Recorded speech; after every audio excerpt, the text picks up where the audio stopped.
positions. 11th, they should be treated as such. The Bears are back, baby! Hello and welcome back to episode 48 of i75 Live. We hope you guys enjoyed last week's episode. We had a ton of fun filming it, a ton of fun creating the clips of some of the funny moments that we had with your... I got done dirty, man. You did. It was really funny, though. It was pretty funny. But no, Flynn, he was a very good guest. He was very talkative. He was very knowledgeable of his team, like we kind of mentioned. Yeah, absolutely. And of the other divisions. You know, I think a lot of those teams can be very delusional.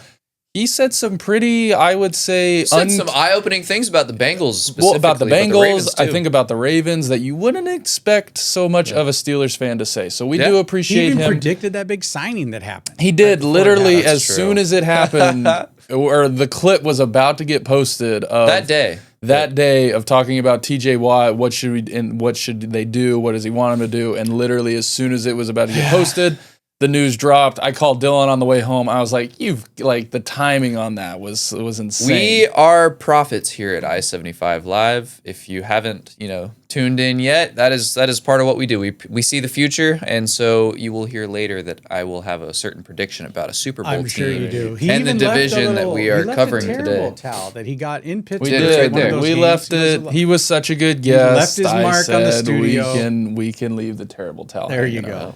To get in today's episode, though, Scottie Scheffler wins another major, wins again. What's new?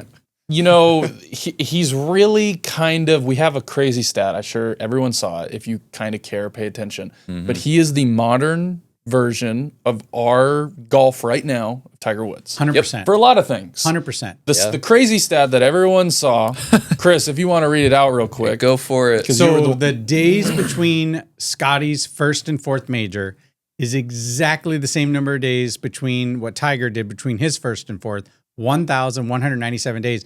Now think about that for a minute, though. You can't make that up. Like that, if it was any other major, if it was the... exactly. Exactly. To with the calendar T, day, exactly. with leap years, like the whole deal. I don't know how that's even possible. It just really shows the type of, and the other thing that I find fascinating is when other people or other players within your sport are always giving you like the credit, like Roy McIlroy. Everyone is, Scottie's on a different level. That's what everyone's chasing right now. I think Rory called him the bar. At the end of the tournament on Sunday. So that's cool too. That I think golf has always been very respectful in the terms of respecting one another and being able to not like envy or jealous in other players for how many times they win or how good they are. Unless you're Brooks Koepka. Yeah, sometimes with that, or unless like you're the WNBA, where it seems like that's all they do. It's pretty cool that Scottie is doing what he's doing. I believe, I know everyone kind of was in a big uproar about some of the comments he made. I don't think it was the best delivery. No, there was a better way to say it. I think there was a better way to say it, and it some people took it, I think, the wrong way. But I do think there were some parts of it where it's like, I maybe shouldn't have said that. I think when you're as big as you are and you have the kind of platform you have, you got to be a little bit more careful. That's a conversation you just have with yourself and your home, or on your private jet. When something that you can think, but you don't have to let the other golfers that are competing against you that you are whooping their ass while simultaneously not giving a shit about golf. Pretty much like that. Golf is probably the 6th or 7th most important thing in Scottie Scheffler's life. And he just happens to be better than anybody else at it. Who prioritize it? The funny part, though, is if it wasn't for golf, he wouldn't be able to, I think, enjoy the other things that he puts above it right now as much as he does. And that's the part that I think that got missed or taken out of context by his comments. Yeah.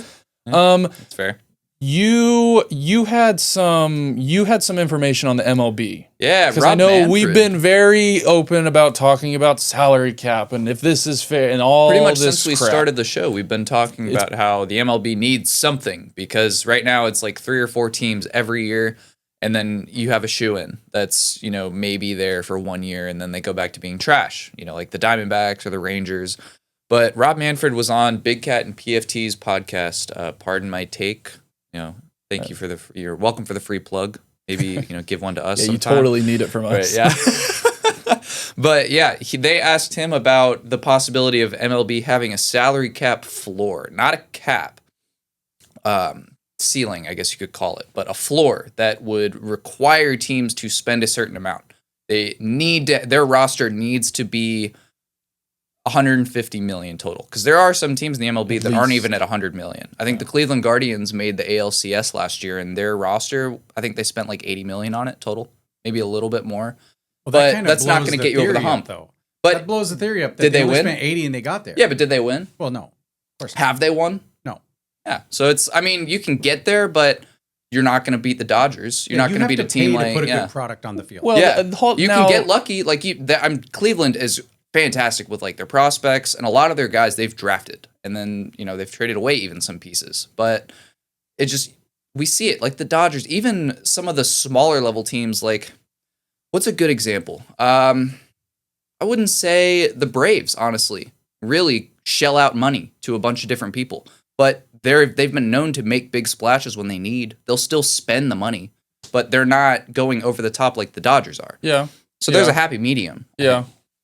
No, I think it's interesting to look at it kind of on a flip-flop view of, instead of putting a cap on how much you can spend, you have to spend this much to kind of keep the competitiveness of all these teams. Of all 30 teams. To where if you want to spend as much as the Dodgers are spending, fine, great. Go for it. But you're not required to. You're not required to. You don't have to do that. If you can, great. But at the same time, every team, you have to meet this threshold of building somewhat of a comparable team when it comes to paying, your best players or whatever the case may be. Teams like the Rockies and the Athletics, and it's like the White Sox. The Reds are, because we talk to them all the time with some of our Cincy friends. They're always complaining about it. Yeah. To where now all of a sudden, if you look at that owner and go, hey, you have to spend blank, and if you don't, you have to sell the team, for example. Not saying that's, but that would maybe force the owner a little bit to kind of care and want to spend and build a team, to where now that there's no penalty for it. There's no there's nothing. And with like I said, no salary cap in baseball, players can make whatever the hell they want. I don't think that should go away, but more teams need to be in the mix. I think MLB is the least competitive sport, in my opinion. I think you play a shit ton of games, and sometimes there are teams that make it out of the blue, but I mean, it's a lot of building, and I mean, there's a lot of luck involved in it too. A ton of luck. I mean, I get that you have, I think, like 40 to 50 players on your active everyday roster, but those guys get hurt. You're filtering in probably like 60 to 70 guys every single season. Well, and for example, too, like we like to say the Dodgers spending all the money that they spent on their pitching has not worked out for them, because like half of them have been hurt. Yeah. Shohei's only pitching a couple innings a game to try to get back in the swing of things. So they just lost another pitcher. There's also that, to where you can look at it and go, I mean, maybe a little bit of like karma. This is the baseball gods saying you tried to just pay everyone, and now I don't know. But I like the idea of having a floor, to where you don't have to spend what the Dodgers are spending. No. You don't have to spend what the top 5% of these teams are spending. But you need to at least spend blank. I think to try and build a team. 150 million maybe, I think, sounds like a good place to start. So like I said, there are plenty of teams that are well under that. Yeah. But maybe not 150 million. That's a lot of money. I like the idea of having a floor. Because you flip-flop the argument of not capping a team, but saying, because I think every team could meet the floor. Not every team could meet the $1 billion of what the Dodgers are, or some of the other teams. Every MLB, but every MLB team could definitely meet a floor when it came to a base pay of what you have to do. Need it. What do you think, Chris? I mean, you've been around longer than us to see baseball through all of its generations. Yeah, I mean, just the other day, Dawson, you were watching that old funny baseball movie that was showing how bad the Indians were. Remember that? With Charlie Sheen. With the Wild Thing. Yeah, Wild Thing. Yeah. What's the movie called, though? It's Wild Thing. Wild Thing. No. It's called something. Oh my God, we're gonna have to look it up. Well, anyway, funny baseball movie, but it it just goes to show there's always teams that suck. There's always teams, though, that don't spend enough money. And I think in order to put a good product on the court, Major League, on the field, Major League, there you go. On any sport, there should be a minimum. This should be all major sports. There should be a minimum salary to make sure that you're putting a legit program out there, a legit squad that can go out. It's kind of surprising that it hasn't already been. I think it's not fair to the fans. It keeps the owners, I think, accountable keeps them for honest. trying to like. Especially when they rev share. Like if so guess what? Yeah. Maybe they take away some of the revenue share if you don't spend enough of that money. Like you can't just, you only put it away. Spent like 13 or like 5% of our revenue. Much of the revenue share if you're not spending the money. That could be interesting. It is interesting. Yeah. Well, I mean, money is all they care about, so. Well, like we've been doing, we are going to now go into episode 48 of Chris's Fourth and Long. Oh, here we go. On a fourth and goal. This has been, again, a lot of fun, 20. especially with 21, not the way you want to try to extend it. Chris, what do you have for us this week, Fourth and Long? Well, speaking of that, I just love hearing the NFL sounds because it's coming, right, Thursday. Dylan? We have an NFL game next Thursday. I don't care if it's going to start from the snap of the game. There will be third stringers in, and I'm going to watch all four quarters. Who's playing again? The Lions and the Chargers. That's what I thought, because the Chargers started like a week early with. They normally pick teams that had players that made the Hall of Fame this year, but I'm really blanking on which Lion and Charger made the Hall of Fame this year. I'd have to look it up, but yeah, I am so excited. Next Thursday, I think probably the first time ever we've had an NFL game in July. I think July 31st. I'd have to look that up too, but I am so excited. I cannot. It is very close. Okay, so here we go. Let's get this started. So let's change it up a little bit. I want to talk college football just for a sec. Notre Dame. You want to feel old? Check this out. Jerome Bettis. Oh yeah. Larry Fitzgerald. Plexico Burris. They all have sons on Notre Dame's current roster that all play wide receiver. Yeah. Talk about making you feel old when you hear names like that, and their kids are now playing for Notre Dame. There's grandsons of Hall of Famers out there. Look, with their roster and their pedigree, where do you think they finish this year compared to seasons past? They'll be at the top because they have a shit schedule. Well, yeah, I mean, they're not in a conference. They don't play anybody ever. They'll probably be in the playoff again. Yeah, let's take a look at their schedule just because this is always fun. Yeah, I enjoy this. They're not a to conference. answer your question, though, of having players that we grew up with, I'd say on the back half of their career when we were watching them, like you got to watch Jerome Bettis in their prime. Oh, yeah.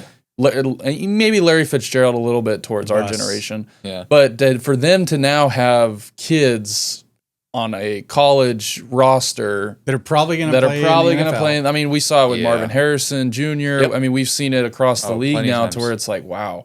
Even Arch Manning and Peyton Manning and all that. Yeah. Like, Peyton Manning's son, did you see? So actually, I'm sorry to change the subject, but Peyton Manning's son just committed to a school in Tennessee. So he's following the footsteps. We're getting another Manning here. It is pretty cool. I think when you look at it, this is what makes sports so cool. Yeah. And, it's a family business. You can say, oh, well, if it wasn't for his last name, he probably, people will have those arguments out there, especially with, the Archie Manning and, the only reason he was as popular as he was and gets all the attention is because of his last name, which you're right to an extent. I'll take it a step further, though. He wouldn't be as good as he was without the last name. I agree. The genetics are a part of, so it's like, shit. Well, the knowledge that he's just been able to consume over all the years of playing high school. I'm not going to discredit anything that these younger kids are doing. It's so is cool. it DNA? I like it. Is it their DNA, or is it the way they were trained? The attitudes, the things they were taught. A little bit of everything. Environment, how they were brought up. Yeah, their work ethic, what they were taught. It's all of it is together. So to answer that, the first part of your question, I think it's pretty cool that you are having a lot. Like, it's not just one or two. Like, it's now becoming a handful of guys to where it's like, wow, I'm old. That's pretty cool. It does start to make you realize the clock just keeps going. Yeah, and it's just like I'm looking at Notre Dame's schedule, and I heard that it was tougher this year, and I just they open up against Miami. Ooh, Carson Beck, scary. And then they play Texas A&M. Okay, better SEC team. But then Purdue, Arkansas, Boise State, NC State. Hey, Arkansas could be a tough one too. Arkansas, so I like their quarterback. I forgot they had a freshman quarterback last year that actually was pretty decent. But all the other teams, and then USC is tough. Maybe. You never Boston know with College, Navy, Pittsburgh, Syracuse, Stanford. Maybe what it's going to take for Notre Dame to ever join a conference, though, will be for them to lose like 5 But games. this is the argument, though. Why? Yeah, why? What's the point? You get to pick a schedule and basically make the playoffs every year now, and they make less money if they're in a conference. So to me, unless they look at them and go, you have to join a conference, they're not going to, because they're only. I mean, there's like a Lafayette school that I'm forgetting, and then UConn is an independent. I think those are the only three, and then obviously, I think there too. Speaking of Notre Dame, I think there's a new show out or some new documentary where they followed Notre Dame, because I saw it on some of my social media where there's people that are now becoming Notre Dame fans, like they can do. They bring the audience in. I like Marcus Freeman. I don't hate their head coach. I think he's a great head coach. No, I do too. It should be fun. But yeah, until the NCAA looks at them and goes, "You have to," they're not gonna. Well, guys, we're weeks away from the college football season starting. Yeah, that starts like the last week of August. New subject here. Next question. So I want to bring it back to Scottie Scheffler for a minute.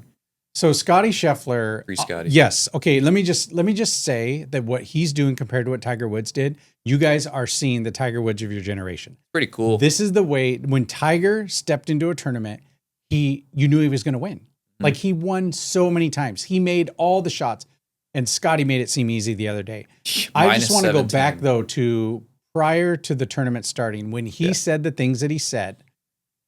To me, it really rubbed me the wrong way when I heard him say, "I'm not here to inspire the next generation. Yeah, I'm not here to inspire, a kid." Yep. And I want to just throw this back at you guys, what about because I feel like a sponsor wouldn't necessarily 100% agree with that. Yeah. Maybe his comments were taken out of context. He didn't clarify what he was really saying. I wished he would have said, "Hey, being a father, being a parent, these things, are way more important than sports." Yeah. Although he didn't say that. He just said, "I'm not here to inspire." Well, I've seen Scottie's interviews, and so I will not give him the benefit of the doubt. He said it exactly how he wanted to. That man is incredibly well-spoken, so he has thought about that answer before.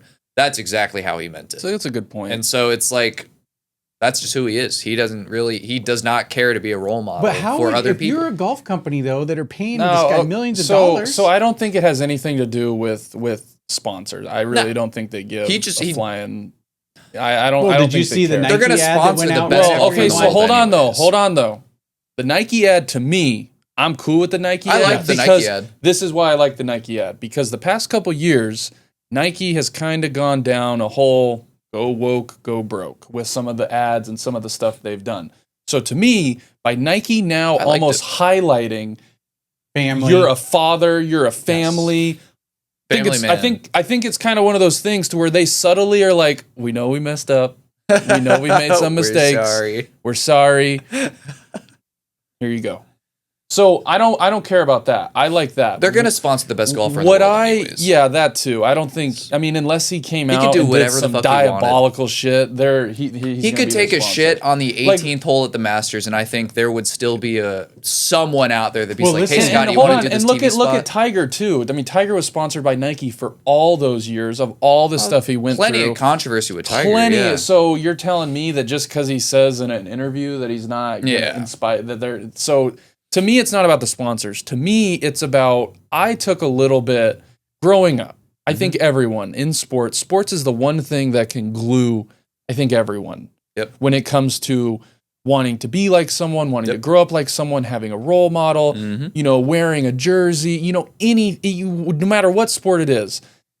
And growing up, I was a Tom Brady fan. I was a Travis Pastrana fan with X Games and, stuff like that. I can go down the list. Yep. So for someone like Scottie, who is #1 in the world, wins all these tournaments, sponsored by the biggest sports company brand in the world, and you want to sit there and say, "Yeah, it's not my job to inspire the next generation of the sport that I'm so good at." My question for him is, who inspired you to play golf? That's what I wanted to say. I want to be like, you're missing this point right now. He is missing the point. Like, you can sit here and say, yes, I enjoy my family more than I do winning golf tournaments now. Great. Nothing wrong with that. Cool. Yeah, there's nothing wrong with that because you have a kid now. You've had some more perspective on what life is about. Awesome. But don't sit here and tell kids and people watching you. I don't care about I you. really don't I'm here care for myself and my family. what I'm doing for you. I'm only here for myself. I show up to golf tournaments. I'm so good. I win them all. And then I just get to fly home on my private jet with my wife and my kid and go hang out with my family at a really nice 5-star fancy restaurant in my $1 million mansion that's gate commuted.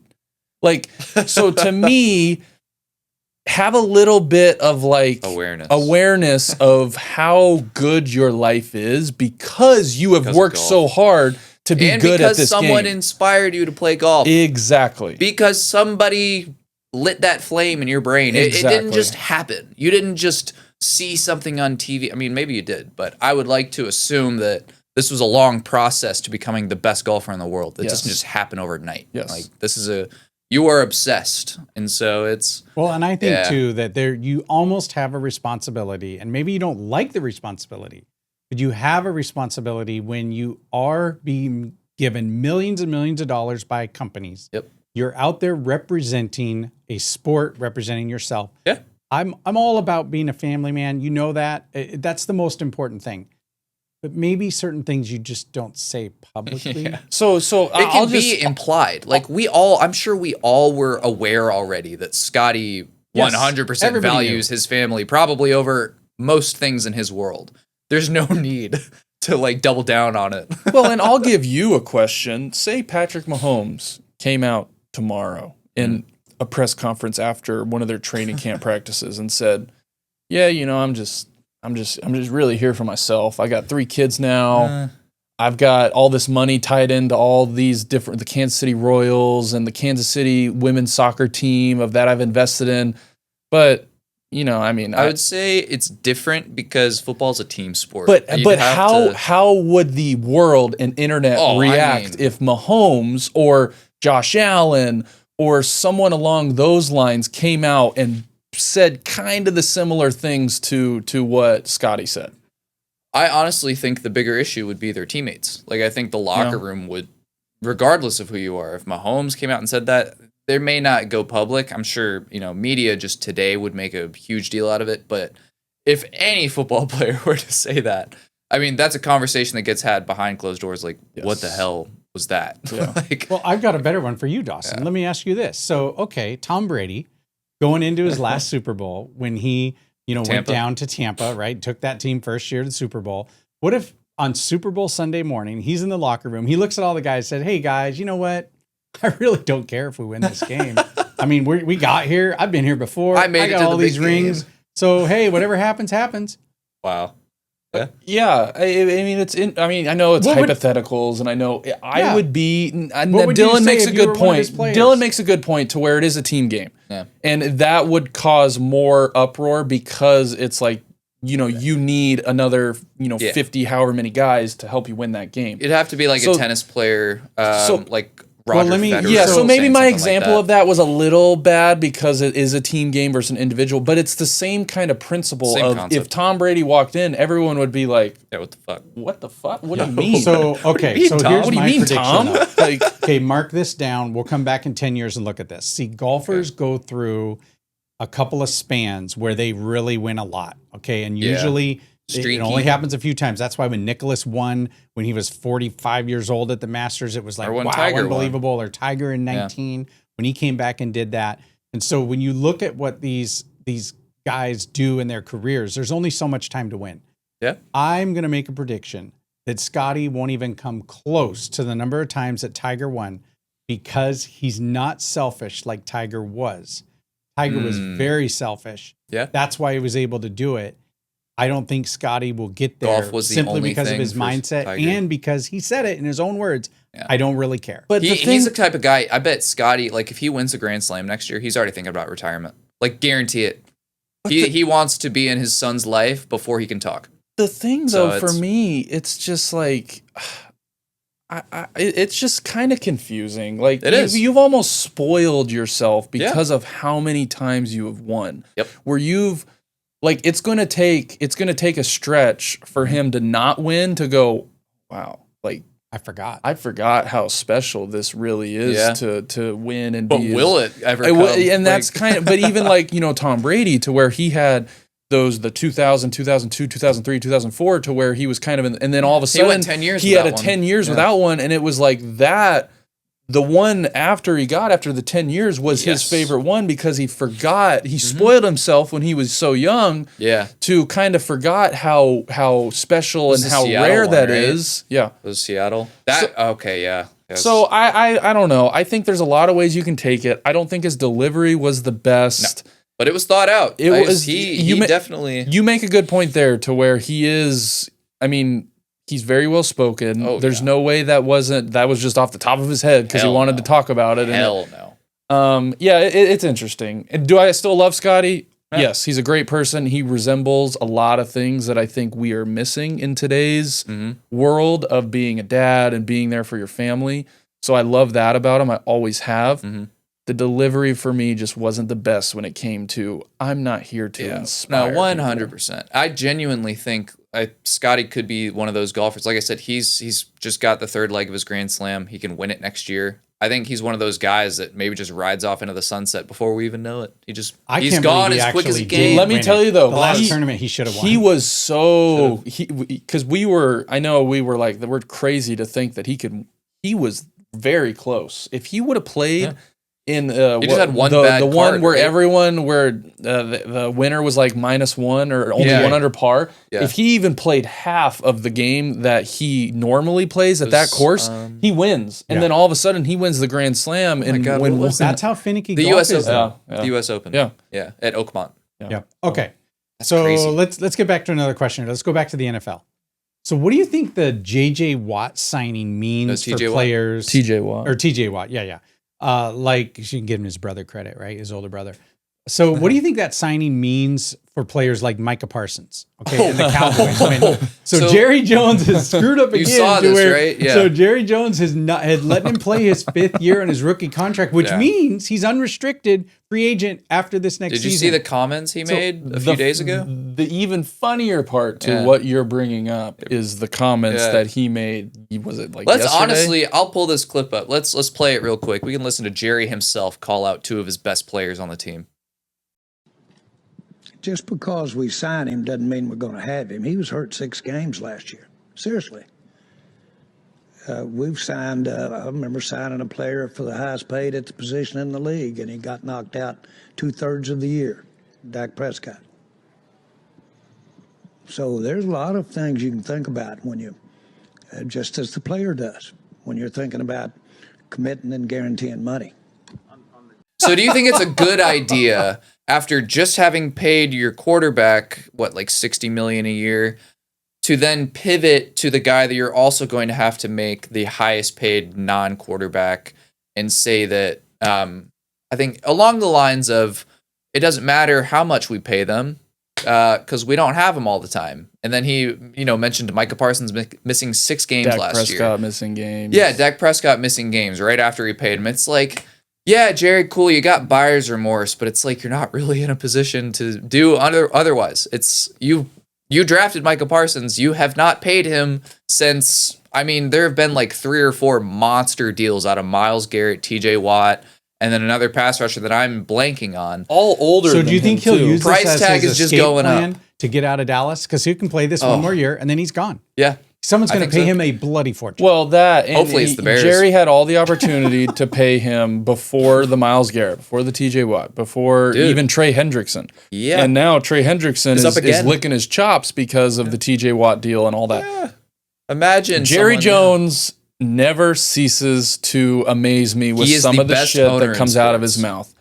I don't know how you look at your team and you decide to bash your 2 best players on that team after last year, and say some of the things like to me. And I saw Shannon Sharp and Chad Ochocinco, the podcast they do, Nightcap, to where they're like, who the hell wants to go play for that guy besides just playing for your money, dude? Like, and that may be why Dallas has been so shit for the last 30 years. Yeah. They haven't been anywhere. And they are the longest tenured team to go without a division, NFC Conference Championship appearance. I think the last one was 95. And that might be why, because you have guys in that building that are only there to get a paycheck. Like they'd love to win, but they're aware that their owner cares only about his pockets. Well, and I know everyone wants to bring up like Jerry Jones and some of the pictures he was in and some of the old.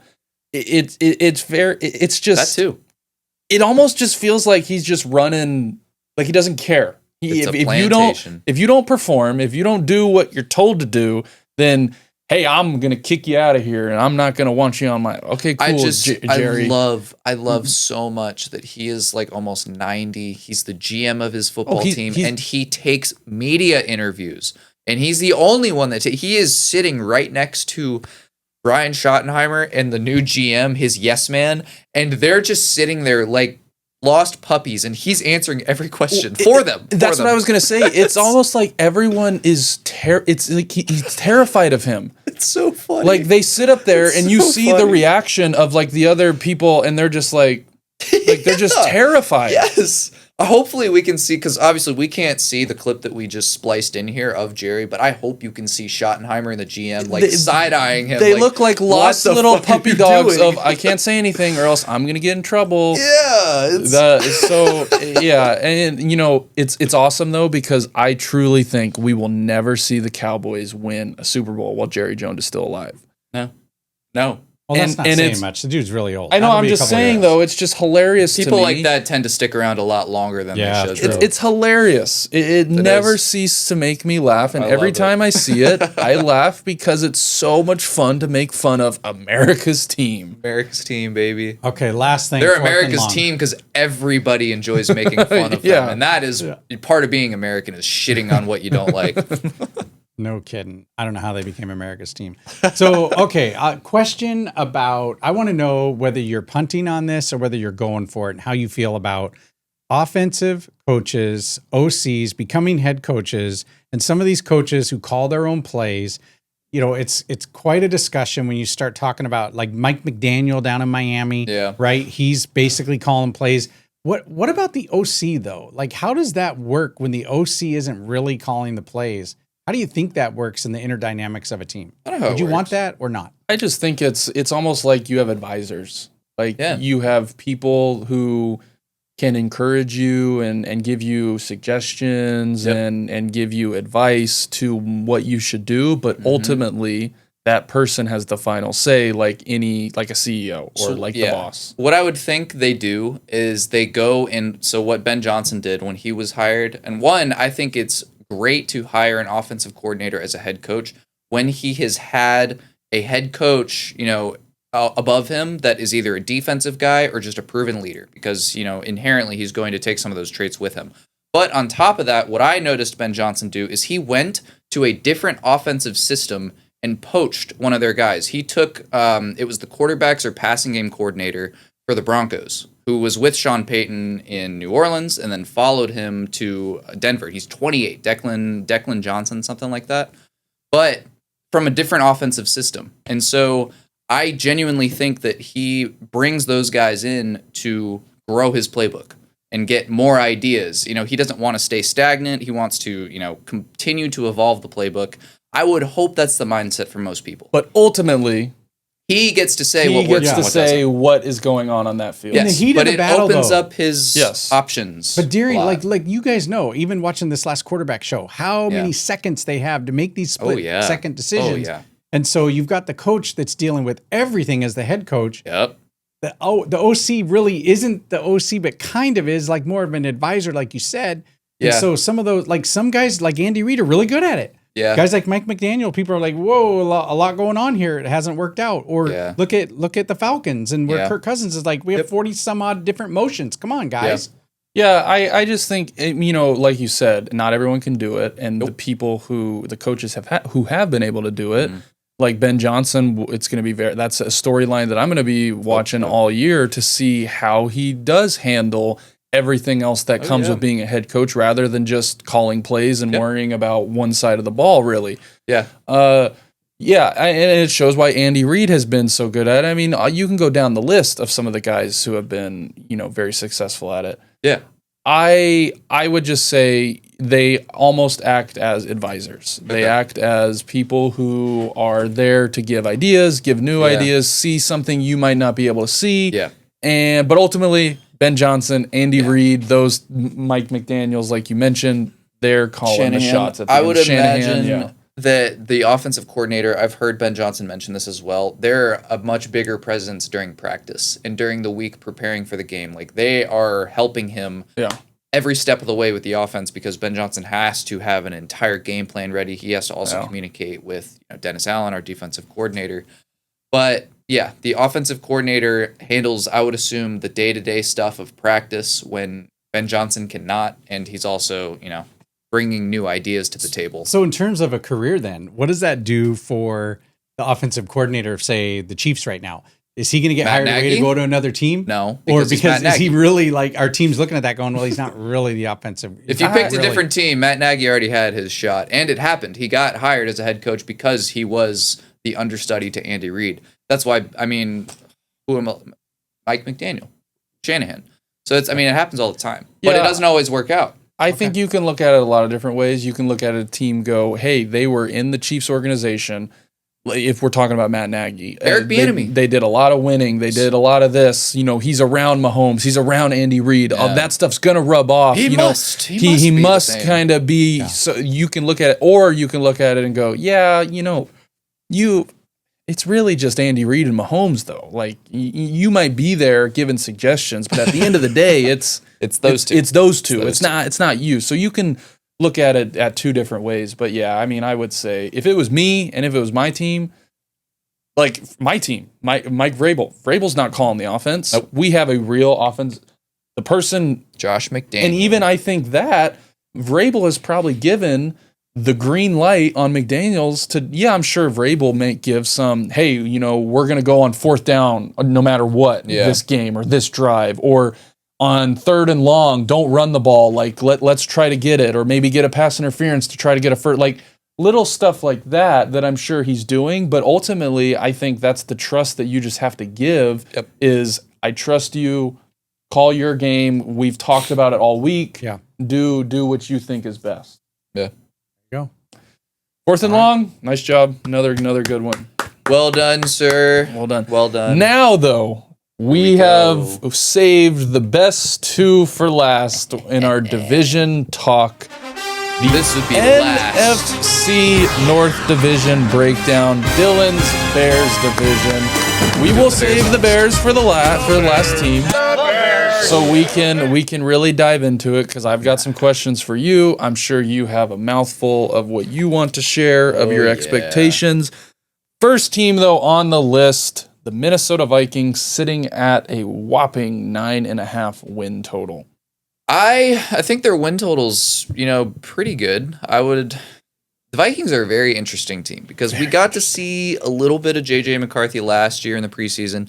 He looked really good, and I don't think he's going to be, having any growing pains per se because he had a year under his belt to just sit and watch. Maybe a little bit because he's going up against some tough defenses. Well, and you can sit and watch all you want, but I don't have to tell you playing. So you never know, and he could all of a sudden have. I'm sure he's going to go through a couple stretches of struggles, but they do have a very good team. I think, especially on defense and on offense, to kind of maybe pick up for some missteps that he might have. Well, they revamped their defensive line and offensive interior. They went and got the Colts and guard and center, Will Freeze and Ryan Kelly, two, I think, former either All-Pros or Pro Bowlers, very good players. And then they went and drafted Donovan Jackson, I think, out of Ohio State. He's another guard.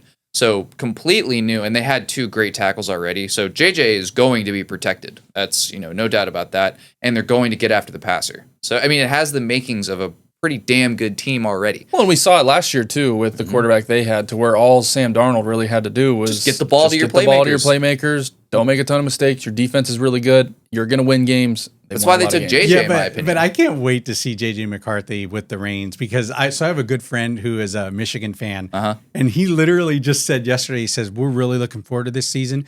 Maybe we can put up more than 100 yards of offense now. We finally got rid of our quarterback.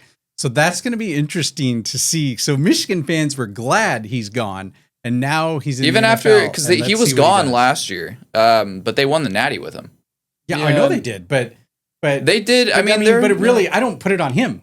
Like a lot of times, it is the quarterback that won the title for you, but I don't put it all on him. I really don't. Yeah, I disagree with that, but I think he's going to be good. I think he's going to be good as long as he can do what Sam Darnold did, even what Kirk Cousins did. Get the ball to your playmakers. You have a good defense. You have a very, very, very, very, very good play caller and head coach. Genuine question here: what has JJ done to not earn our respect? Nothing. Like seriously, No one really knows. Why does anybody think he's going to be trash? Like just out of the gate. Like genuinely. Probably because people think like what he just said. like He got carried to a national championship, and it's he doesn't deserve it. He didn't do it. He didn't. Same argument with Jalen Hurts that people are having, to where it's like, and now he's got he's two a Super Bowl appearances. He's a system quarterback, and he doesn't deserve it. And it's all on Saquon. Yeah, okay. Yeah, Whatever helps you sleep. He's got a ring with wings at the end of the day. Trust me, I hate the Eagles and Philadelphia probably as much as anyone out there, but I also have enough to look at it and go, well, like what more do you want your quarterback to be and to do? Yeah. And so the Vikings, back to them, they had a good offseason. They really did. They re-signed Aaron Jones, Byron Murphy, another great corner that they needed to re-sign. And then they brought back Harrison Smith, who's in like year 15. One of their biggest leaders. Traded for Jordan Mason, too, who made a name for himself last year with the Niners. They got him for like a 6th round pick or something. So him and Aaron Jones together. Look, I mean, you look at their depth chart even. Yeah, it's the NFC North. It is the toughest division in football. It's not even close. Like, it's really not. I think you can argue for 2 and 3 toughest, but I mean, you look at all 4 of these teams, it's ridiculous. And on top of that, we play the entire NFC East and the entire AFC North, on top of playing the other 3 teams in your division twice. Yeah. It is the toughest schedule of any teams. Like, all 4 of us, like, we're going to be fighting every single week. And so Minnesota opens up at us. And I will be at that game. I'm going to be in my family season ticket spots right next to one of the quarters of the end zone in, I don't know, section like 112. I cannot wait. Yeah, and I would say excited. Win total, as in kind of predict this, to me, I would say is a bad bet, because they could end with 9 or they could end with 10 or 11, and then you were that close. So, and their roster's incredible. Yeah. Like, their roster's incredible. And you just never know with some of these games that come down to last possession, to where it's almost just like a coin flip, whoever has the ball last. And yeah, I would stay away from it if I was betting. Absolutely. But the Vikings, as long as you get, I think, decent quarterback play like they did last year, you have playmakers, you have a good defense, you have a good coaching staff on both sides of the ball, you're going to be a good team. It's just like with JJ, I feel like, because he will play some tough defenses this year. Don't get me wrong. Like, I mean, he opens up against us. We are going to have a very stacked defense. Atlanta the week after on primetime as well, going to have a better defense. Their secondary is already decent. Cincinnati, another one that could have, a little bit better defense, but they play Pittsburgh right after. Cleveland has a good defense, regardless of what, they're going to be as a team as a whole. That's a good defense. And then a bye week early, and then you have to go to Philadelphia, play Philly, and then you got the Chargers, another good team. Detroit, Baltimore, Chicago again, the Packers, Seattle, Washington, Dallas, Giants, but another good defense. Giants are going to have a good defense this year. And then the Lions and Green Bay again. It's not an easy schedule. And that's just part of being in our division. It just is what it is. Yeah. But yeah, 9.5 wins. No.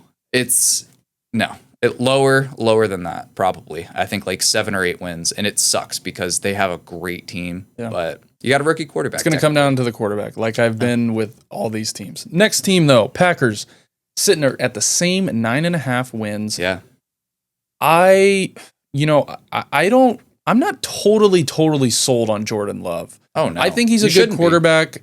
I think he's, better than average, definitely in the top percentage. But he's getting paid like a top 5 quarterback. He is. To me, is the year where you, I think, really need to kind of separate yourself and go, okay, this is why we paid you as much as we did. You've got a good offensive core around you now. Decent O-line. They had to overpay for a guard from the 49ers. I know we gave them some shit for that when it happened.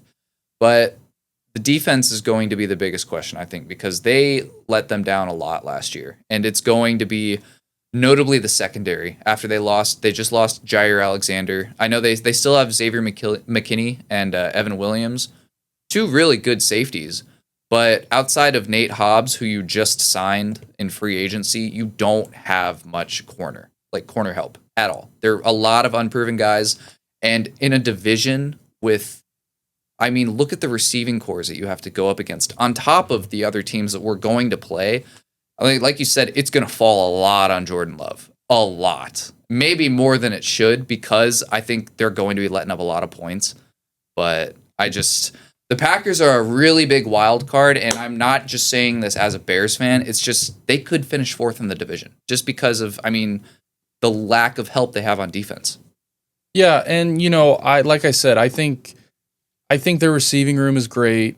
I like their running backs. I don't know how much, like you just mentioned, with their defense, of if Jordan Love is really going to be able to be Aaron Rodgers or a Josh Allen type to where it's like, okay, my defense has let up 30 points. I got to go put up 35 points to win this game. Every game for the most part. I mean, And the Packers, though, with the same thing with the 9.5 win total, to me, that's just it's a bad bet. It's a bad bet to where I'm not even playing around with it, because I can see them ending with 10 and 11 wins, but I could also see them ending up with 7 or 8, the same way you said. The Packers are I know people are going to give you shit because you're Bears. I do agree, though. They are a wild card. You never know. I like their coach, though. Yeah. But it all comes down, and it's so funny. I sound like a broken record. It all comes down to the quarterback play at the end of the day. Yeah. It's going to be very interesting. Very, very interesting. And let's take a look at their schedule. I mean, they open up Detroit, and then they have Washington. So it's 2 tough games back to back. You could be 0-2 after those 2, like realistically. And then you get Cleveland, at Dallas. And then I don't know if this is just all NFC North teams, but Bears and Packers have a week 5 bye. Vikings have a week 6 bye. I mean, we haven't seen the Lions yet, but that's really weird that all 4 teams have an early bye. Then after their bye week, Cincinnati, and then at Arizona, which is, I mean, we talked about Arizona. They're going to be better. Like Arizona, in my opinion, is one of those teams that could be a sleeper going into the season. Yeah. Oh, yeah. And then they have to play Pittsburgh. And then Carolina, who's, by then, Carolina could be a better team. Let's see. I mean, like week 9, then you get the Eagles, then the Giants, Vikings, Lions, Bears, Broncos, Bears. That's a holy shit. Back Look half at the back so stretch. From week 12 on, listen to the teams they play. They're not making the playoffs. I'm sorry, they're not. Again, I'm going to get shit for being a Bears fan, but they play the Vikings, the Lions, the Bears, the Broncos, the Bears, the Ravens, the Vikings. Those are their last 7 games. Yeah, that's it. They're not making the playoffs this year. I'm sorry, they're not. It's a gauntlet. How many of those games are at home or in Lambeau? I mean, obviously, one of the Minnesota games and one of the Chicago games are at Lambeau, and then Baltimore is at Lambeau. That's plays in their favor a little bit. Yeah.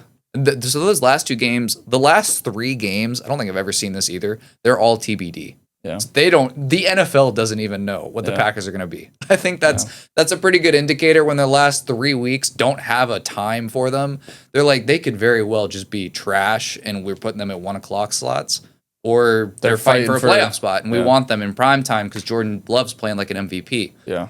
It's way too, you could flip a coin. It's very unpredictable with them.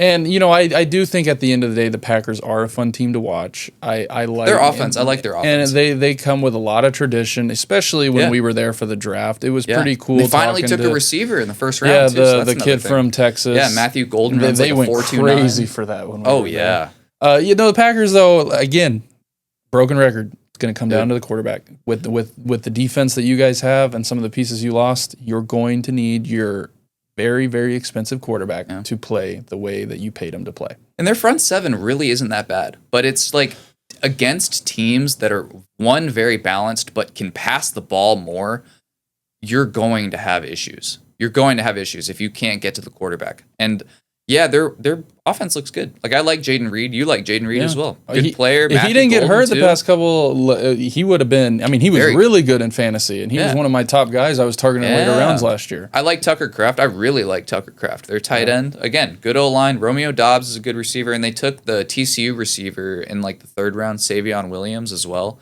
So the offense is going to put up points, but the defense is going to let up points. I'll wait until the end to release my prediction for them, but I think less than 9.5 wins. The script writers in a room, locked in a room, arguing about the Packers and how do we script this out for them? What's the story? Is it a good story or does it just fall flat? They might have to write their own story this year. A team though that has been kind of hard to not like. Oh, I love that. Them. I think has the biggest. When I look at all the successful teams the past couple of years, this team, the Lions, I think have the most, I wouldn't say because of all they've lost, because of you who's going to call plays now, and if he was such a mastermind, then what are they going to do? Yeah. This team to me is very scary, as I could see them not making the playoffs, especially with how good their division is, with how loaded their schedule is because of what they've been the past couple of years. Yeah. I love the Lions. I love Dan Campbell. I love all the players, St. Brown. I love all, but they're already been hit with the injury bug with some of that I've seen in Pull up their depth chart really quick and just take a look at all the Q's and O's that are already. I was looking at it. I was looking at it the other day because I was like, no way, they're really that hurt already. And I was like, dude, there's no. And we saw it last year. I mean, they scored. You saw it in the quarterback show. Well, you saw it too when they played the Bills later in the season. Oh my God! Yeah. They scored like 45 points and still lost because their defense couldn't do anything against a playoff caliber team. They were starting guys. Dan Campbell said it in the show. Quarterback. They were playing guys that they had just pulled up off the street like that week. Yes. So to me, I love the Lions. I love everything they stand for.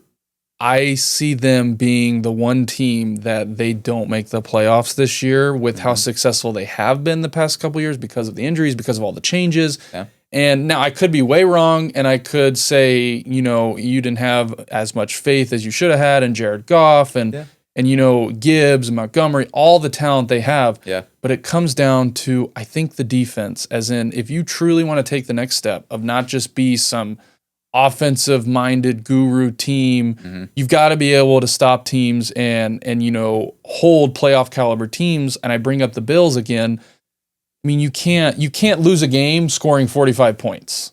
I don't think, or however many points they scored that game. I know it was a shootout. I was watching it at a restaurant. I remember watching it. There was a shit ton of yards, and there were a lot of points scored on both sides, and they still lost that game. Or winning at their 6 interceptions. Pull up their even that, like you can use that against me and go, well, their defense obviously is pretty good because their quarterback threw 6 interceptions and still won. But it's going to come down to, I think, their defense, and if they're able to take that next step to what the Lions want to be, you're gonna have to figure it out on that side of the ball. It will be. And then, look, their defense is stacked. I mean, if they're all healthy, it's... Oh, for sure. They've got one of the best rosters in football, and they signed DJ Reed, was with the Jets, to like a 4-year, $80 million deal. So secondary is good. Brian Branch is great. Kirby Joseph, fantastic. I think Amik Robertson as well, their nickel. Another good one. And they signed linebacker Derek Barnes. So it's like, they got plenty of guys. They've got a couple linebackers coming back from ACL injuries, like Rodriguez. Malcolm Rodriguez, Anzalone was hurt. Yeah. I mean, Hutchinson, I think should be healthy. Josh Paschal got hurt. Just got to stay healthy. Aleem McNeil got hurt too, and it's you got to stay healthy. But I mean, dude, look at their schedule. I guess you should have seen this coming with them. One, NFC North, the divisions we play, but them being in first place, they also get the best teams of the other divisions we don't play. They open up at Green Bay. Cool. Probably a win, I think. Maybe a win. I can't give them anything right now. So we don't know what their play calling is going to be like. Seriously, like their offense and defense are going to look different. And it may still be Dan Campbell at the helm, but it's going to look different. But opening up at Green Bay, and then you play Chicago, and then you go at Baltimore. That's a tough three-week stretch to open up the season. 2 division rivals, and then one of the best rosters in football. And then you get the Browns the week after at home. Cool.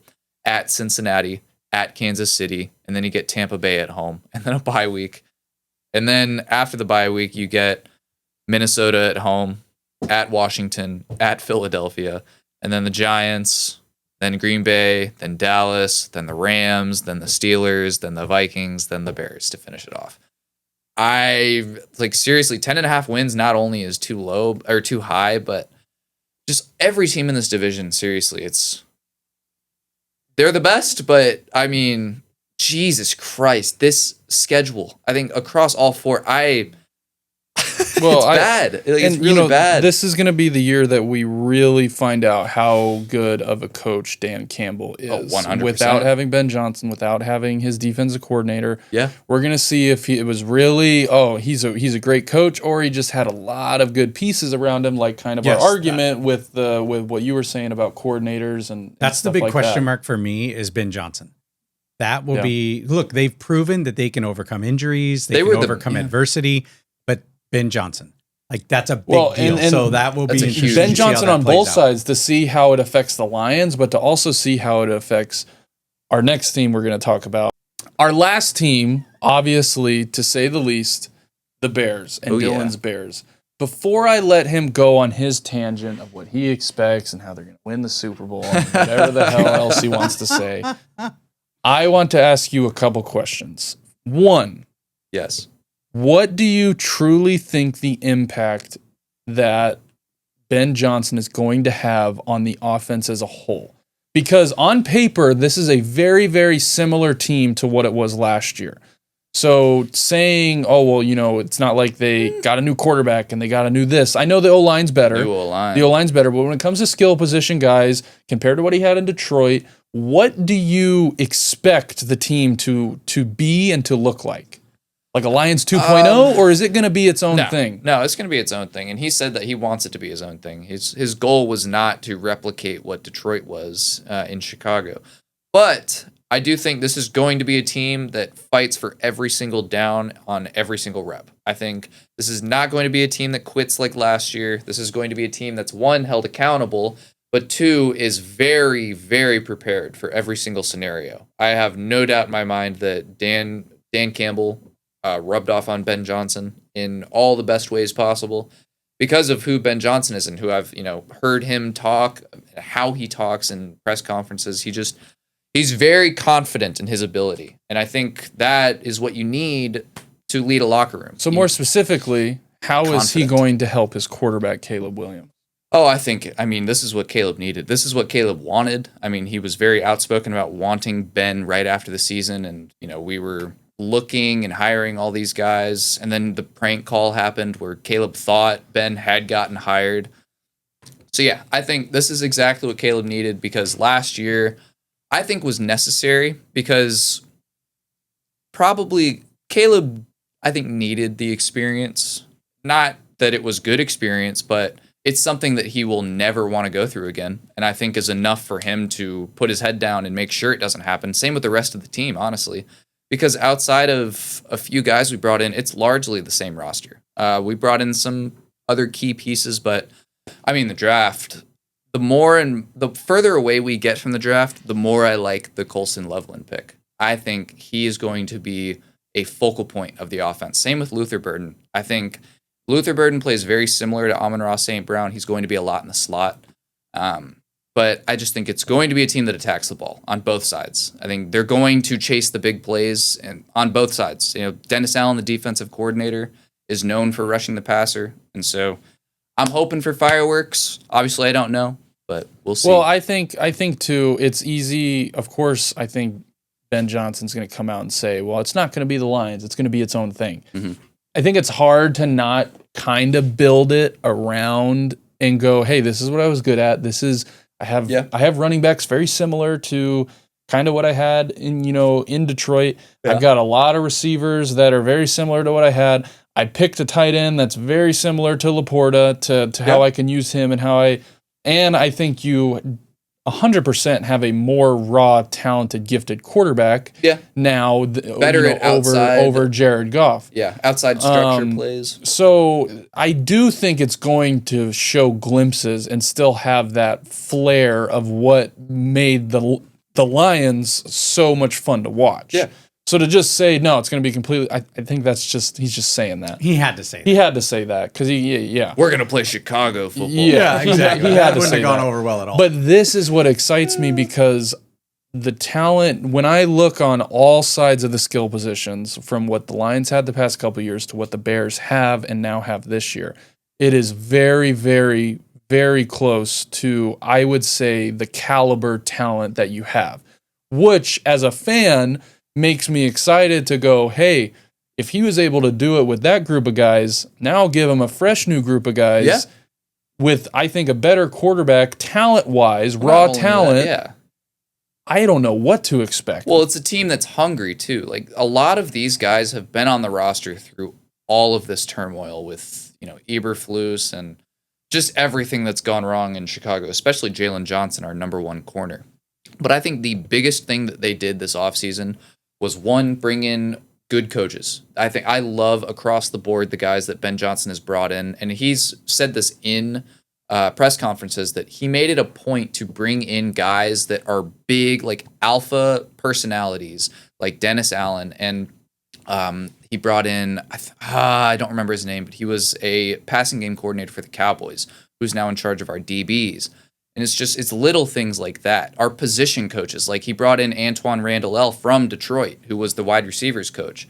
So it's just, our guys are going to be held accountable, but the biggest thing was them fixing the O-line on top of the coaching. I think the fact that they went out and traded for 2 high-quality guards, very important. And then getting the center. I think after last year, nobody can tell me differently that center is the most important position on the offensive line. That is where it starts. He is setting the protections if it's not the quarterback. And a good center takes a lot off of the quarterback's shoulders in that sense. And so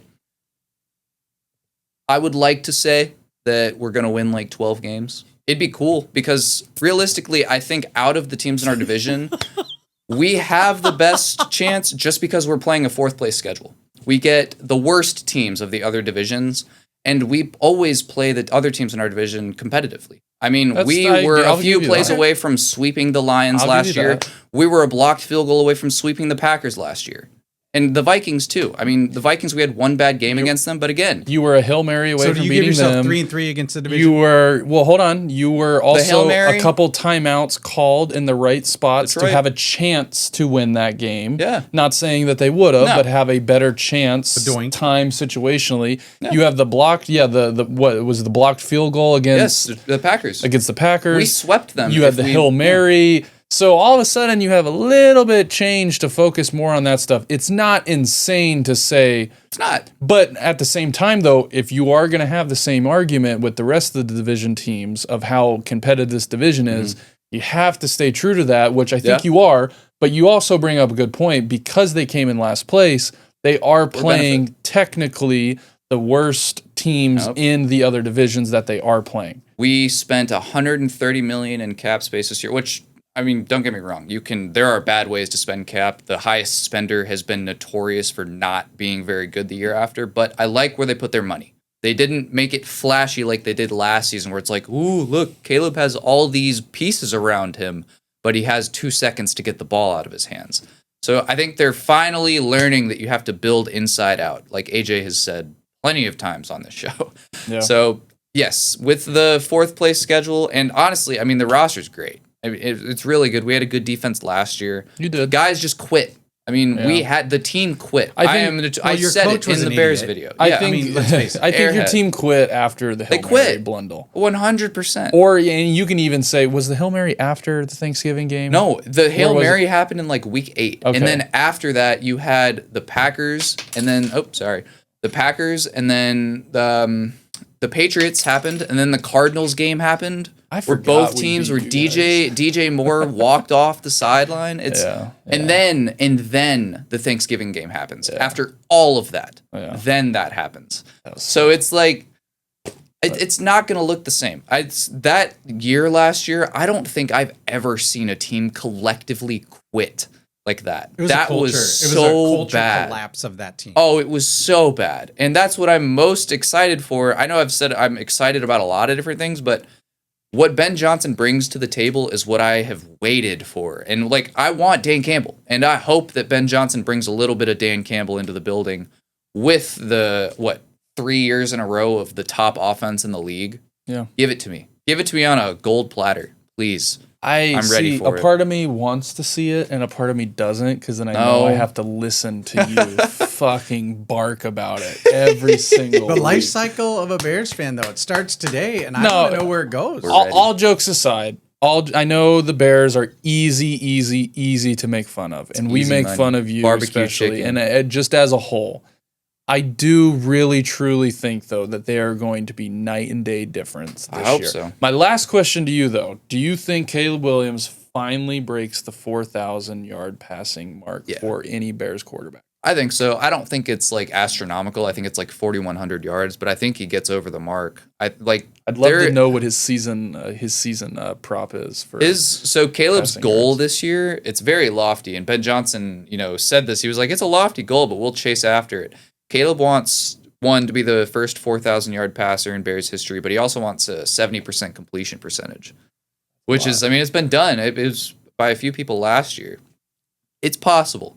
And I do think he gets over 4,000 yards. Just, the offense around him. I do too. The play calling. He should have had it last year. He should. He's going to have time to make the decisions, to throw the ball. Yeah. He has the in weapons theory, to throw he's it going to. to have biggest, in theory, biggest part is the O-line. 4,000 yards. Yeah. The biggest part is the O-line. And not only, I love that they, filled out the starting O-line, but our depth is fantastic now. I think in the second round, we spent, the 50th or 60th pick on a tackle we have been saying that left tackle is wide open this year. We took a guy from Boston College who's 6'8". Well, and guys are going to get hurt. Guys you're are going to need guys to step in and fill those roles, whether it's for a couple games, one game, the rest of the season. So you're going to need that. So that is cool. Well,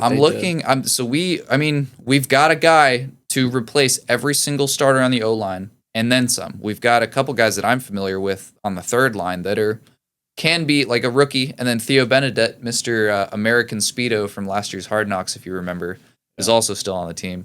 But same with the D-line, too. You don't remember that, do you? No, I do. I was going to let you finish, but who's on Hard Knocks again this year? I can't remember. They haven't announced it yet. They haven't announced it yet? No. I can't. Okay. Then that's why I can't remember. No, the Bills. It's the Bills. Is it the Bills? It's the Bills. I forgot about that, and we play them in the preseason, so we'll get to see a little bit of that.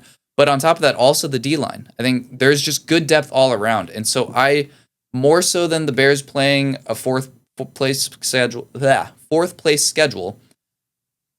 team looks good. I think we have done a good job of rounding out the roster. And I think where last year there were, some holes, clearly, I think you've got guys at every single position now. Which is, that's all you can ask for. Well, and say what you want about the Bears. Again, I know it's easy to make. They had a good defense last year until some of this stuff happened, and it was just, you just saw everyone kind of quitting. Dude, yeah. And you match that with Ben Johnson, who has been very, very good on the offensive side of the ball.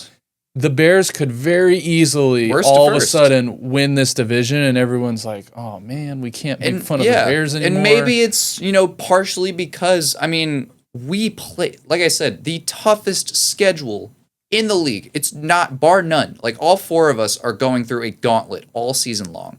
But the Bears have the benefit of playing teams like the Raiders, the Saints, the Browns, or we all play the Browns, but the Niners even. Yeah. And it's, who knows what the Niners are going to be near the end of the year. They may have already, shipped off and waited till next draft. Yeah. Because, they're going to be hurt all year. But looking at their schedule, like I said, I'll be at the Monday night game. Get Minnesota Monday Night Football. Welcome to Chicago, JJ McCarthy. Your present is this secondary and this pass rush. But then Ben Johnson's homecoming is the week after. We go to Detroit. Yeah, I'm a little surprised that that's as early as it is. When I originally looked at it, I was like, dang, I wish that was maybe hey, they're fighting for a playoff spot. Oh, we do. He's got to go into Detroit. Week 18, he has to go into Detroit. No. I wish they would have maybe flipped those. It would have been cool. But to round out this division, like we've done with every division, we're going to go over our winners. Yep. How many teams we think are going to make the playoffs. I'll go first. I already know where yours is going to go, so that's why I'll go first. You don't know the other order. This is a hard division for me. It is. This really is, because of how difficult they are. or difficult that their schedules are as a whole, and them having to beat up on each other. Pause. I'm not a fan. I'm not a fan of the Packers defense. I truly think the Packers they're not going to have a god awful year, but I think they finished last. Yeah. I think they finished last in the division. I'm going to go the Vikings finishing third. I'm going to go the Bears finishing second and the Lions finishing first. And I truly think that it could be a flip-flop between any of it because of, like we've said 1,000 times so far, their schedule, who they're playing. I do trust the Bears a lot more, though. I'm a huge Ben Johnson fan. I trust Ben Johnson. I trust Ben Johnson. I trust the stuff that he has come out and said about what his team is going to be. Yep. You know, if I was a Bears fan, I would be very excited the same way you are, the same way I'm sure a lot of Bears fans are. But at the same time, though, I'd have in the back of my head going, fuck, we've done this so many times. Here we go again. I don't know what to expect. I do think Caleb gets over 4,000. I do think their defense plays as good as they did at the beginning of the year before they just all gave up. Yeah. I think they have plenty of talent to support scoring points, holding teams in a shootout, or holding teams, you know, to kind of like a back and forth division. It's only, 14-17 type game. I'm going to say, though, that the Lions, because of what the Lions have been, I'll respect of, what they've done the past couple of years. Dan Campbell, I know we've mentioned they lost a lot of coaches and the injury concern. I'm still going to put the Lions at 1. I'll put the Bears at 2. I'll put the Vikings at 3. And I think the Packers come in at 4. Not to say that those teams have a terrible year. No. I don't think they have enough to keep up with the offense that the Lions and the Bears have. I think, and the Vikings too, if JJ McCarthy can play. I'm close to saying, well, I think 2 teams make the playoffs, and I don't think it's who you're expecting me to say, quite honestly. I think I agree with you that the Packers are finishing last just because of their defense, but I think all of these teams finish within 3 wins of each other. Sure, it's not because you just don't like it. No, because as much as I would like to say it, I think Jordan Love is a pretty damn good quarterback. He just has to put it all together for 18 games and stay healthy because he was dealing with a groin injury last year. And a knee injury. It happened in Philly. And their receivers need to stay healthy. Well, stay healthy and quit acting like divas because realistically, you've got a bunch of wide receiver 2s in there that all think they're wide receiver 1s and want that kind of attention. So that's not, a great recipe. But, the room got bigger. The players got a little bit older, more mature. They have the youngest roster in the NFL. But again, I think their defense just kind of holds them back. I think they finish at like 8 or 9 wins. And then finishing third, I have the Lions. Doesn't surprise me. I genuinely, it's just the injuries that they're going into the season with. Their questions at both coordinator positions. I love Dan Campbell. He is so, a top 5 coach in my opinion. But you're dealing with a shit ton of injuries already. And it's fair to assume that they're going to have more throughout the NFL season. And you never know who it's going to be. For all we know, knock on wood, Penei Sewell could go down. And then that's your staple on the O-line. That's one of their best players, period. And that affects Jared Goff. He's not a mobile quarterback.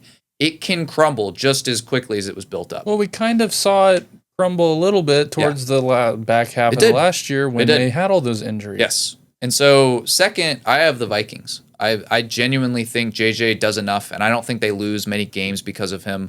They were a 14-win team last year Sam Darnold.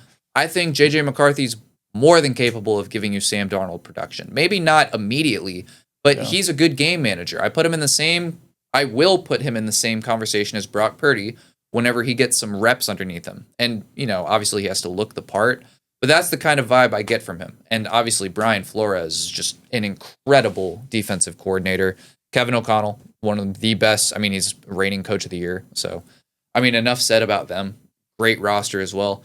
But I think the Bears win the division. I think they go worst to first. They've done it before. It happened in 2018 very similarly where they had a last place schedule. They had a great defense and a rookie, good play calling head coach. It was Matt Nagy. That was his first year. And he won coach of the year that year. So I think they have the blueprint. They've seen it done before. Ben Johnson did it in Detroit. I think they really benefit from having those little shoe-in games where you get to play, a Vegas or a Saints. And then, honestly, Cleveland at the end of the year is great. And so I think on top of that, with you're competitive in the division already. You were last year, even though the team quit on you before you got to division play, because we didn't play a single division game until week 11. Yeah. And that was before, like, the team had checked out by then, and we were still putting up, a fight against them. Yeah. Could have won some of those games. So I think Packers probably finished with like 8 wins, 4th place though. I think the Lions have 9. I think the Vikings finished with 10, and I think the Bears have 11 or 12. Or they finished with 10, but they have the tiebreaker over the Vikings. Let's not say they're going to win the Super Bowl though. Let's just say I'll wait until we win the division to say we win the Super Bowl. Get them into the playoffs, and then we can entertain that conversation later. I think playoffs are happening. I think playoffs are happening with like 10 or 11 wins. I mean, looking at this division and it's tough, following man. it as closely as we have, it's knowing tough. They had 3 playoff teams last year. They did. They all lost. Yeah, None of them won a playoff game last year. This is what I think is going to happen. I actually, Dylan, you're probably going to love me for this. I think the Bears are going to win the division. Yeah. I really think they could win the division. Caleb is going to have an amazing sophomore season. I hope so. I think Ben Johnson is the secret sauce. So I see the Bears winning the division no matter what. This one might surprise you guys, though. I actually think the Packers are going to take 2nd place. I think that Jordan Love if they have an incredible offense, season, they have the pieces in place. I think they're going to play off their excitedness, or I guess all the motivation they got from hosting the draft. I totally see the Packers finishing 2nd. I see the Vikings. This is where it's tough. The Vikings and the Lions. I think the Lions are going to take 1 third seed of the playoffs because- last year coming in last. Does that ever happen? I see the Does that ever Lions coming in 3rd only because I think they're going to be a little bit better than the Vikings. Listen, I don't believe in JJ McCarthy. Yeah. Just call me crazy. He's got to prove he's it. Jaden He's gotta prove Daniels. it. Okay, I don't think he's one of these guys that's going to come in and light it up in his first season. No. I just don't see it happening. I think, Sam Darnold, what he did for the Vikings last year was huge. He's gone. That was a big difference. So I've got the Vikings all the way at the bottom. I think it's going to be a flip-flop of the division. Pretty much. The thing with the Vikings, though, is you don't need JJ. Yeah, you really don't. If JJ gives Jefferson, Hawkinson, and Addison a semi-catchable I hear what you're saying ball, because you have the same argument of me that I've had with all these teams is I don't trust the quarterback. So I respect it. But at the same time, though, you won 14 games with fucking Sam Darnold. Yeah. And he was bounced around from the Jets. Everyone, and then all of a sudden it's like, what? He lands in Minnesota. What do you mean? Yeah, but I'm you telling could say you, the those- same thing about Matthew Stafford. 100%, and that's why why- to a new team. that's why I respect- Goff going to a new. I mean, That's why I respect all about the you. quarterback. It's all about the court. You have the same argument I do, just to think where that you he hasn't had just enough don't. snaps yet. You kind of have the similar take that I kind of have with like Baker Mayfield, like to where I think Baker Yeah. Mayfield, like just needed the right fit. he needed the right. So you don't know. I mean, hopefully it is. I hope it is because I love especially fantasy wise, if Jefferson putting up 20, 25 points a game, that'd be awesome. Yeah. So yeah, I hear what you're saying. 100%.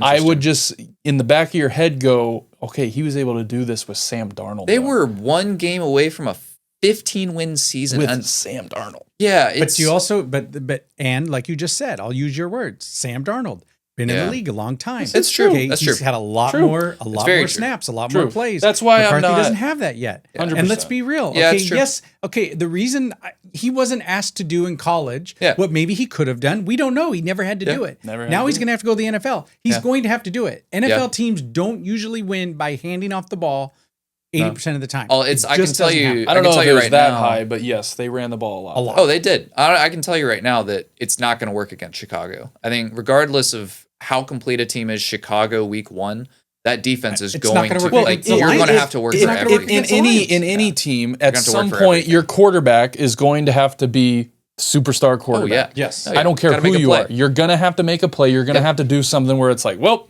we had the perfect defense called. We had the perfect coverage. Yeah. The quarterback put the ball to where no one, and you know what I mean? Yep. So you're going to need that. And who knows?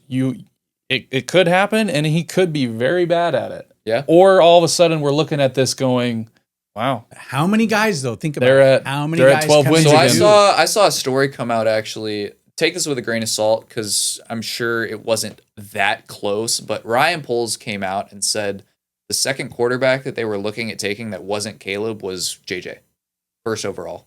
He said that. Swear to God. Well, and winning a national So, championship. NFL teams definitely saw something in him. Winning a national championship. Sean Payton did too. Like, you have to kind of give that a little bit of credit and not just say, oh, they had a loaded team and it had nothing to do with the quarterback.